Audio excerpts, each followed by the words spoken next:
សូមស្វាគមន៍មកកាន់តិចនិចអ៊ុតសក់រួញកញ្ញាខ្លាំងបូកជាមួយនឹងប្រភេទតសៃសក់ឆេះពុកផុយខ្ទេចតែម្ដងប្រភេទសក់របស់គាត់គឺដោយសារតែគាត់ធ្វើជាមួយនឹងជាងខុសបច្ចេកទេសដូច្នេះហើយសក់របស់គាត់គ្រាន់តែចាប់មកគឺថាមុតរឹងស្រួយតែម្ដងនៅក្នុងការអ៊ុតទៅលើប្រភេទតសៃសក់នេះគឺយើងជ្រើសរើសជាមួយនឹងការអ៊ុតជាមួយនឹងសារ៉ូមពណ៌សចង់ដឹងថាការអ៊ុតជាមួយនឹងសារ៉ូមពណ៌សនេះមានជំហាននៅក្នុងការអ៊ុតក៏ដូចជាផលិតផលក្នុងការប្រើប្រាស់អ្វីខ្លះចាសូមតាមដានជាមួយនឹងខ្ញុំ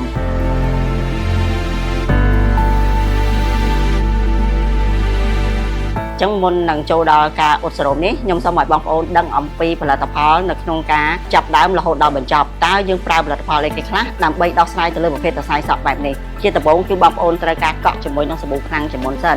សាប៊ូខ្លាំងគឺមានតួនាទីកក់ព្យាបាលទៅលើសរសៃសក់ផ្ដល់នៅសំណើមក៏ដូចជាកម្លាំងសរសៃសក់បើកនៅកោសិកាសក់ដើម្បីបញ្ចូលនៅសារជាតិថ្នាំបានយ៉ាងល្អនិងបណ្ដេញនៅសារជាតិពុលនៅលើសរសៃសក់ផងដែរបន្ទាប់ពីបងប្អូនធ្វើការកក់ជាមួយនឹងសាប៊ូខ្លាំងរួចរាល់ហើយគឺបងប្អូនត្រូវការអប់ជាមួយនឹងថ្នាំស្ប៉ាគឺជាថ្នាំអប់ព្យាបាលក៏ដូចជាការជួសជុលទៅលើរចនាសម្ព័ន្ធសរសៃសក់បង្កើននៅកម្លាំងសក់ក៏ដូចជាផ្ដល់នូវសារជាតិទឹកលើសពីថ្នាំអប់ផ្សេងៗទៅដល់3ដងពីព្រោះថាប្រភេទសក់របស់គាត់គឺជាប្រភេទសក់ដែលខូចខ្លាំងឆេះពុកផុយតែម្ដងបន្ទាប់មកទៀតបងប្អូនទាំងអស់គ្នាលាងជាមួយនឹងទឹកស្អាត 100% ហើយបងប្អូនធ្វើការផ្លុំសក់នឹងឲ្យស្រស់ទឹកហើយឲ្យស្ងួតទៅចាបន្តមកទៀតគឺបងប្អូនប្រើជាមួយនឹង CA Play លេខ1លាបទៅលើចំណុចសក់ដែលឆេះខូចនៅផ្នែកចុងសក់ហ្នឹងគឺដើម្បីការពារក៏ដូចជាជួយជំនួយទៅលើសរសៃសក់ហ្នឹងឲ្យកាន់តែមានសារជាតិទឹកហើយនឹងមានពន្លឺនិងមានទម្ងន់ផងដែរចាអញ្ចឹងយើងលាបការពារបន្ទាប់មកបានបងប្អូនចាប់ផ្ដើមប្រើជាមួយនឹងសារ៉ូម collagen ពណ៌ស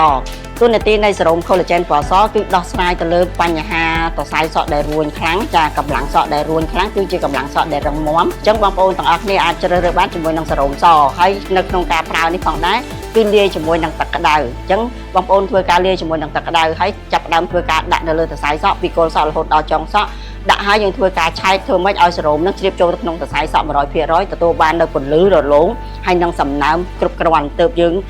ទទួលបានជាមួយនឹងសរសៃសក់ត្រង់រលោងរលាស់ស្អាតហើយនឹងការព្យាបាលជួសជុលយ៉ាងមានប្រសិទ្ធភាពផងដែរបន្ទាប់ពីបងប្អូនដាក់សារ៉ូមរួចរាល់ហើយរយៈពេលសរសៃសក់ដែលយើងត្រូវទុកគឺរយៈពេល1ម៉ោងកន្លះដោយសារតែសក់នឹងសរសៃធំសរសៃមាំហើយនឹងប្រភេទសក់របស់គាត់គឺខូចខ្លាំងអញ្ចឹងត្រូវការប្រើពេលវេលានៅក្នុងការទៅជួសជុលព្យាបាលទៅលើបញ្ហាចំណុចដែលខ្វះខាតបន្ទាប់ពីយើងដល់ម៉ោងហើយយើងចាប់ផ្ដើមធ្វើការសិតថ្នាំចេញ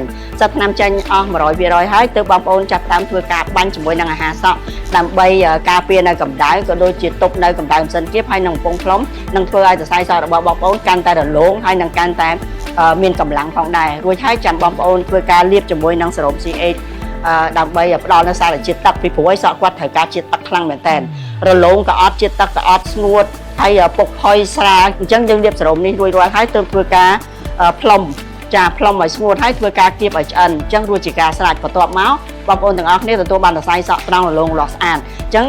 ដើម្បីបញ្ជាក់ថាភាពត្រង់រលោងរលាស់ស្អាតនេះបែបណាចាយើងនឹងធ្វើការអ៊ុតដោយបន្តទឹកលាងទឹកឲ្យស្អាតរួចហើយអបជាមួយនឹងថ្នាំស្ប៉ាយើងនឹងមើលលទ្ធផលទាំងអស់គ្នាថាវាវ៉ាវប៉ុណ្ណា